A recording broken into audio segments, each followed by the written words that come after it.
2011 Trail Runner, model 22RBQ here at Heartland RV of Coldwater, Michigan. This is a cute little camper, and it's actually the third time we've seen it here at our dealership.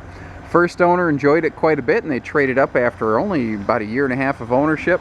Second owner here, they're just basically hopping out of the RV lifestyle for a little bit, probably to return at a later time, so they just currently don't need a camper. Nothing wrong with it, never treated anybody badly, just by happenstance. You know, has had two owners in a short period of time. Very clean, well kept, nice little camper. We sold this brand new, obviously, and it still looks great. I'm really impressed with how well these things have held up. Because a Trail Runner is not designed to be like, you know, the biggest, baddest, fanciest brand on the road or anything like that. But they were just simple, unapologetic, just a camper, not an RV. It's a little simple inside, but that's because it's just there to keep you out of the rain, give you a place to sleep and a place to cook a quick meal. You know, grab a quick shower and move on. This is just a quick base launching pad. It's not the place you're going to spend your entire summer sitting inside, you know. Still though, despite the fact that it is on the simple side of things, it still has some really cool stuff going on in it. Like, for instance, this slide out rear bike rack bumper system here. This is pretty cool because it's there when you need it, it's gone when you don't, because the whole thing slides in and out. You know, it's got about a 200-pound cargo capacity. You've got a post up here where you can chain some bikes to it if you flip that post up. You see the spare tire sits right on the thing the whole time, and it's easy to get to. Where I thought this would be cool is, like, if you have kids or grandkids or something, this is the little Play-Doh mud station right here, because you can just hose that thing off and be done with it. No, you know, no worries. Good size awning on here, about an 18-foot awning.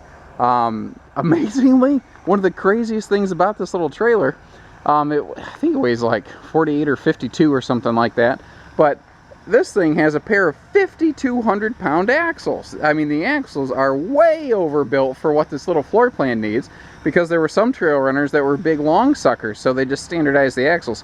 This has a 10,400-pound GVW. That is just extreme. There's fifth wheels out there that don't have that kind of capacity, you know? Inside, like I said, she's plain, but she's clean, and I can't see anything wrong with it. Definitely no leaks. And I see good signs of active preventative maintenance on the outside. I also like the couple extra windows here. Now, here's a big thing. This is 7 foot tall inside. This ceiling panel measures to 7 foot tall. That was a very unique quality and still very uncommon today.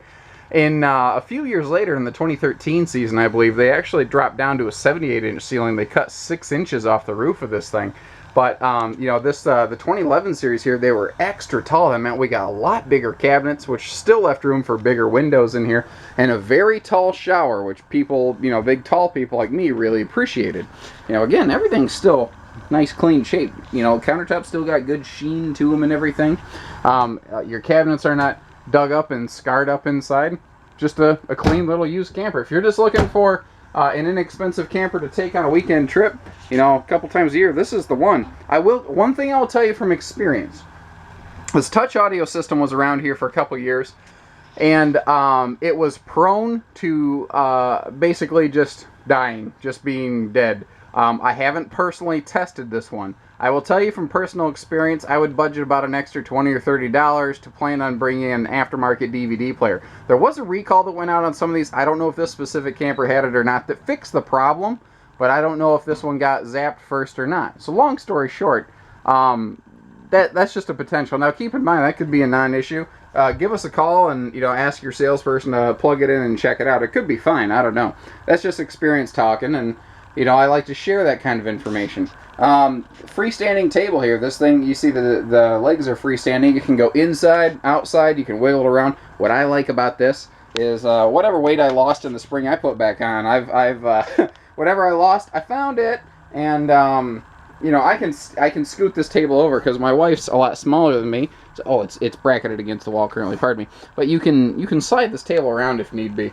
Big TV hutch here in the upper corner. Again, this thing's not really. It's not that you couldn't put a flat screen on the wall, because it is all wood stud construction. It's just that that's not really how it came out of the factory.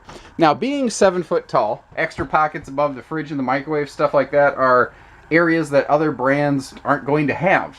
And not only is the central air, which is not always found in a 22-foot family class camper, but you notice that there's two AC runs. There's actually two sets of ducting up here. Rear bathroom is just chock full of storage, and again, super tall. A little dark back here because I don't have any lights on. But not only is this cabinet big here, but take a look at this. Just 7 foot tall, floor to ceiling, nothing but storage back here. Closet space, pantry space, towel space, whatever you need. A little dark back here. Let me see if I can... oh no, I left my phone with my flashlight inside. Never mind, I won't turn that on. We also have a foot flush stool down here, and it's porcelain. And that was one of the cool things about Heartland. They're a company that built up backwards. A lot of RV manufacturers start with pop-ups and travel trailers, and they go up to fifth wheels. Heartland was built the other way around. They were built off the back of high-end fifth wheels, and then they came down into the travel trailer business. What's cool about that is things like the better AC systems I told you about, the porcelain stools. You know, in 2011, campers in this class didn't have full ball bearing drawer glides like this. That was a highly uncommon thing that's now very standard because of campers like the Trail Runner, because of Heartland. They brought a lot of those fifth wheel things to the travel trailer market where they had never been found before, not in a common stock family class camper like this. So this is really a trailblazer in a lot of respects. You see the twin struts there are no joke, especially considering this is not your cheap lightweight camper wafer bed. That's a residential aftermarket bed. That thing is heavy duty. Looking around again, I don't really, I don't know. I've missed things before, but I've got a pretty good eye for this stuff, and I'm not seeing anything that really scares me in here. So give us a call, 800-256-5196, Haylett RV of Coldwater, Michigan. Take care, stay safe, happy camping, everybody. Have some fun.